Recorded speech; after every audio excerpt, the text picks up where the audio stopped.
Hello guys, അപ്പം നമുക്കൊരു സാമ്പാർ ഉണ്ടാക്കിയാലോ. അപ്പം ആദ്യം പരിപ്പ് വേവിച്ച് വയ്ക്കുക. എന്നിട്ട് ആവശ്യമുള്ള പച്ചക്കറികൾ ഞാൻ കുമ്പളങ്ങ, അവരയ്ക്ക, വെണ്ടയ്ക്ക, തക്കാളി, മുരിങ്ങക്കായ ഒക്കെ ഇട്ടുണ്ട് കേട്ടോ. എന്നിട്ട് പരിപ്പ് വേവിച്ച ശേഷം ഈ പച്ചക്കറികളൊക്കെ അതിലേക്ക് ഇടുക.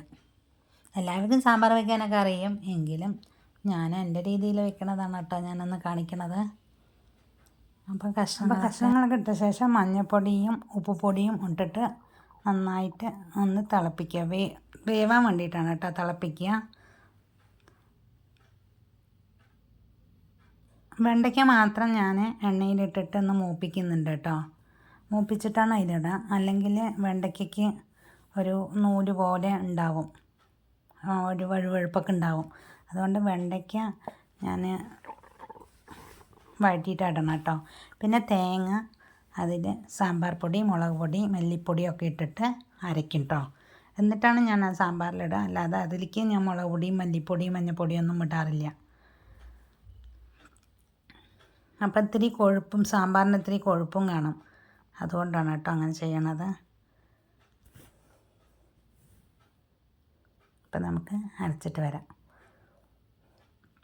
ഞാൻ അരച്ചത് ഇതിലേക്ക് ഇടുകയാണ്.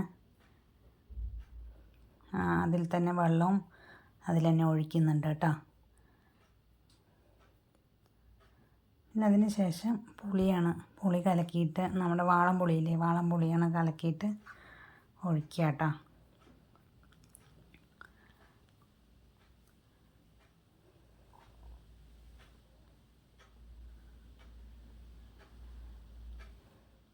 നന്നായി തിളപ്പിക്കുക. ആവശ്യത്തിന് ഉപ്പ് ചേർക്കുക.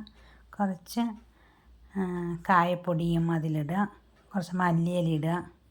അതൊക്കെ ഞാൻ ഇട്ടിട്ടുണ്ട് കേട്ടോ.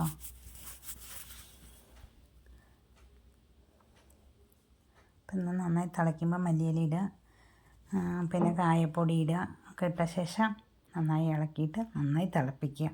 തിളച്ചിട്ട് കഷ്ണങ്ങളൊക്കെ ഏകദേശം നമ്മൾ വെന്ത ശേഷമാണ് നമ്മൾ ആ തേങ്ങ അരച്ചത് ഒഴിക്കണത് കേട്ടോ.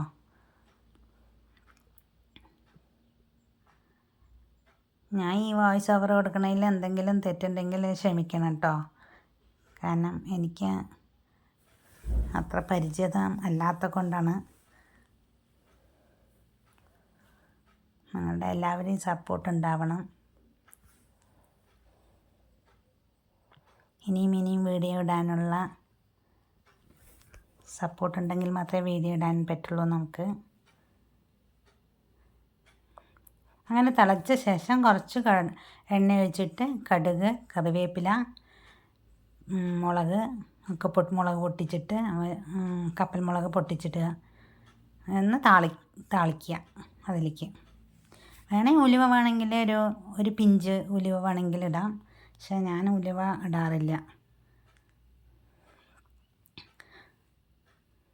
ഇപ്പം നമ്മുടെ സാമ്പാർ റെഡി ആയിക്കൊണ്ടിരിക്കുകയാണ്. ഇപ്പം ഇഡലിക്കും ദോശയ്ക്കും ചോറിനും എല്ലാം പറ്റും കേട്ടോ. അത് നല്ല സാമ്പാറാണ്.